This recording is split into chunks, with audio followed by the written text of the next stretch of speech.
Conversa de bastidor, com Malu Gaspar.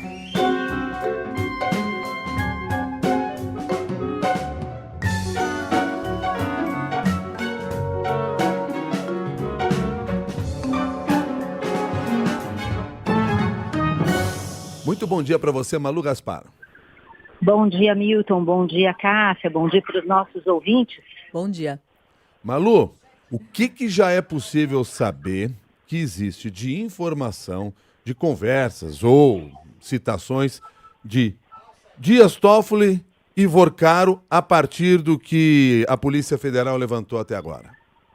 Pois é, Milton, Cássia, desde ontem Brasília está tomada por um incêndio político, né? Então, desde ontem eu estou apurando isso, com fontes ligadas a todas as partes aí. E o que deu para a gente já apurar a respeito do que tem, né? Qual o conteúdo desse relatório? No Supremo, o que se diz é que o relatório, que tem 200 páginas mais ou menos, é nitroglicerina pura, assim me disse um integrante do Supremo. São muitas páginas só sobre essa relação, essa conexão do ministro Dias Toffoli com o Vorcaro. São todas as situações em que ele aparece citado ali. E aí o próprio Toffoli admite a interlocutores que tem conversas telefônicas, segundo ele, 4, e um convite de aniversário que ele enviou para o Vorcaro, e segundo ele, o Vorcaro nunca respondeu. Agora veja bem, né? Você manda um convite de uma festa de aniversário, mas tudo isso para dizer do lado do Toffoli que a situação, que as citações são irrelevantes, não haveria motivo para suspeição. Mas, de outro lado, eu também apurei que essas menções a pagamentos feitas pelo Vorcaro ao Toffoli tem a ver com o Resort Itaiaia. São conversas entre o Vorcaro e outras pessoas, como, por exemplo, o Fabiano Zéfiro, sobre pagamentos feitos, no caso do Itaiaia, ao Toffoli. Aí já começa a complicar, né? Agora deve ter muito mais coisa, aliás, tem muito mais coisa que a gente ainda não sabe, porque o que me disseram é que existem várias outras situações que configuram um conflito, né? E aí não é que a PF tenha dito isso. É importante dizer que o ministro Toffoli lançou ontem uma nota pública dizendo que a PF tinha arguído a suspeição dele. Não foi bem isso que aconteceu. Tá? O que acontece é que a PF elencou esses achados aí, todos os achados relativos ao Toffoli, listou num relatório e fez uma comunicação ao Fachin. E aí o que eu apurei é que não há um juízo de valor, que foi tomado esse cuidado justamente para evitar isso que o Toffoli está tentando argumentar agora, que a PF não tem legitimidade para fazer o que fez. Isso é um caminho para você pedir a nulidade de algum procedimento. Parece que não é isso, tá? O que a gente apurou é que não existe julgamento de valor. Esse relatório está na mão do Fachin, que agora vai decidir o que fazer. E o que eu sei é que o Supremo se fechou em copas, porque está todo mundo muito preocupado com a situação. Afinal, a gente sabe que o Toffoli não é o único ministro que está tendo as suas relações com o Vorcaro questionadas. Né? Tem também o ministro Alexandre de Moraes, a questão do contrato da mulher dele. E aí começa aquela pergunta, né? Se o Toffoli é o Toffoli agora, né? O famoso efeito Orloff, né? Eu sou você amanhã. Então, isso também pegou, e agora é que a gente vai começar a saber o que mais tem nesse relatório. Mas as fontes que eu ouvi falam que não tem nada de irrelevante, muito pelo contrário. Tanto que ontem o próprio Toffoli, via interlocutores, admitiu ter recebido pagamentos da holding, né, da Marigit, que era sócia do Itaiaia em forma de dividendo. Então a coisa avança de modo que ele mesmo parece estar se comportando para tentar conter o dano agora que ele já é irreversível. Agora, Malu, a partir do que nós já temos, que não é pouca coisa, quais são os caminhos jurídicos para analisar um possível afastamento do Dias Toffoli? Então, Cássia, essa é uma situação inédita. Nunca aconteceu isso na história do Supremo Tribunal Federal. Então, está todo mundo tateando, e essa é outra razão pela qual a situação estava muito tensa ontem no Supremo, porque isso envolve cortar na própria carne. Inclusive, talvez o ministro Fachin já soubesse que esse relatório iria ser entregue a ele, ou que havia alguma coisa do tipo, porque vocês lembram que ele deu entrevistas dizendo que se o Supremo não tomasse uma atitude, algum poder externo faria. Bom, tá aí, né? Nós temos um relatório da Polícia Federal com fatos objetivos que colocam a conduta do ministro Toffoli em xeque. Então, o que acontece agora, segundo o regimento? Só o presidente do Supremo Tribunal Federal pode arguir a suspeição de um ministro do Supremo. Por isso até que o Toffoli contesta a Polícia Federal. Então, o que o Fachin está fazendo desde segunda-feira? Ele está analisando o relatório e ele pode fazer duas coisas. Primeiro, ele pode, ele mesmo, chamar uma sessão secreta do Supremo em que eles ouviriam o ministro. Primeiro, ele pediu explicações ao Toffoli, né? O próprio Toffoli admite que vai fazer explicações a ele. Então, uma primeira opção seria arquivar de imediato, descartar qualquer possibilidade de suspeição.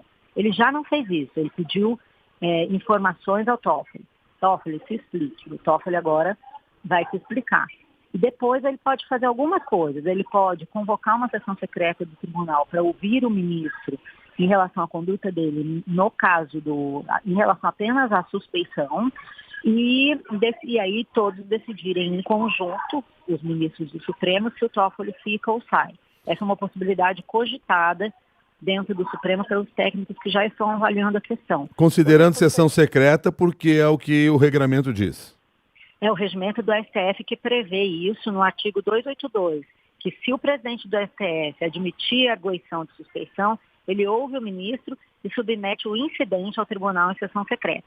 Mas também tem uma outra questão, ele vai ter que decidir se ele apura a conduta do Toffoli ou não, se ele abre uma investigação sobre qual a natureza da relação do Toffoli com o Vocaro. E aí seria um outro inquérito paralelo ao que já está rolando sobre fraude, tem em São Paulo sobre toda a atuação do Master em outros campos que não o BRB, e aí ele precisa ouvir o Ministério Público Federal. Só quem pode abrir um inquérito criminal contra o ministro do Supremo, aliás, quem pode pedir, né, a abertura de um inquérito contra o ministro do Supremo é a Procuradoria-Geral da República. E, por enquanto, Milton e Cássia, a PGR não entrou nessa história. Vocês estão vendo que a gente está falando de Polícia Federal, do Supremo, do Toffoli, do Fachin, mas até agora não se mencionou o nome do Procurador-Geral da República, o Paulo Gonet, porque ele não foi consultado. Nesse jogo aí, ele ainda não entrou. Ele está na lateral do campo, ali se aquecendo, esperando para entrar, mas sem saber ainda como a coisa vai determinar, porque quem agora vai dar o ritmo da história de dizer os próximos passos é o ministro Edson Fachin. O que está claro é que o Supremo não vai poder ficar inerte. Não tem como ele ficar inerte, porque hoje você tem um relatório de 200 páginas radioativo na mão do ministro Edson Fachin. Todo mundo já sabe que isso existe. Ele foi entregue segunda-feira e até ontem era sigiloso, ninguém sabia dessa situação. Agora não tem mais como evitá-la, né? E aí você vai ter um jogo de bastidores em que o ministro Toffoli está dizendo que não tem nada que comprometa, que inclusive esses pagamentos do resort, do grupo do Vocaro, pela compra de uma participação no resort da família dele, foram pagamentos, não tem nada de ilegal, que é tudo dentro dos conformes, e a gente sabendo por outras fontes e pelos próprios integrantes do Supremo que o relatório é muito impressionante, que ele é muito impactante, que ele é nitroglicerina pura. Então, em algum momento, isso vai ter que vir à tona, porque uma vez que esse tipo de processo está detonado, desencadeado, não tem mais volta, né? Tem aí várias questões, evidentemente, mas mesmo assim, o que fica muito claro é que, com tanta citação de Dias Toffoli num relatório como esse, ele continuar à frente desse processo é um escárnio, né? Ele tem insistido, né? E a própria ideia que a gente ouve, não foi ninguém não, são interlocutores do Toffoli que estão falando com as pessoas, é só você ler o noticiário.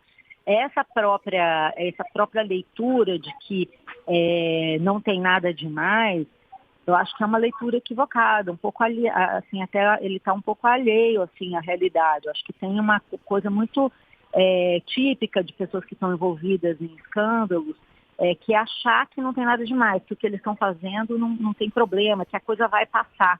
E a gente tem ouvido isso internamente no Supremo. Vai passar, né? Até o ministro chegou a dizer que mandaria o caso para a primeira instância, né? Chegou a sugerir que mandaria o caso pela primeira instância, naquela óbvia tentativa de fazer todo mundo se acalmar, vai para a primeira instância, então tudo bem, não vai ter problema.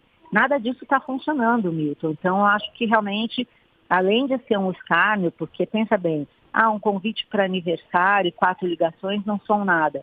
Bom, eu acho que são, né? Eu convido as pessoas que eu para o meu aniversário, que eu tenho relação, que eu gostaria que fosse no meu aniversário. Hoje em dia todo mundo só fala por zap, se eu ligo para alguém é porque eu tenho uma coisa para falar. Então, só isso eu já acho que denota proximidade. Mas mesmo que não seja isso, se a gente sabendo que tem mais coisa, eu acho que quem está de fato interessado em restituir aí a normalidade, o republicanismo a um processo como esse, que está tratando, vamos lembrar, a maior fraude financeira da história do Brasil. Não é pouca coisa, né? E aí o banqueiro acusado de comandar a maior fraude financeira da história do Brasil, que deu um rombo de mais de 50 bilhões de reais para o Fundo Garantidor de Crédito. Esse banqueiro comprando uma parte do resort da família do ministro. O ministro recebe dinheiro de dividendos da entidade que vendeu. Esse dinheiro vem do Vocário. Ele tem condições de ser juiz de um caso que envolve o Vocário? Acho que qualquer criança, qualquer adolescente, criança, consegue ver que não é viável, que não é possível. Então, eu acho que qualquer tentativa do ministro Toffoli de continuar insistindo em permanecer à frente do caso só vai agravar a situação dele mesmo.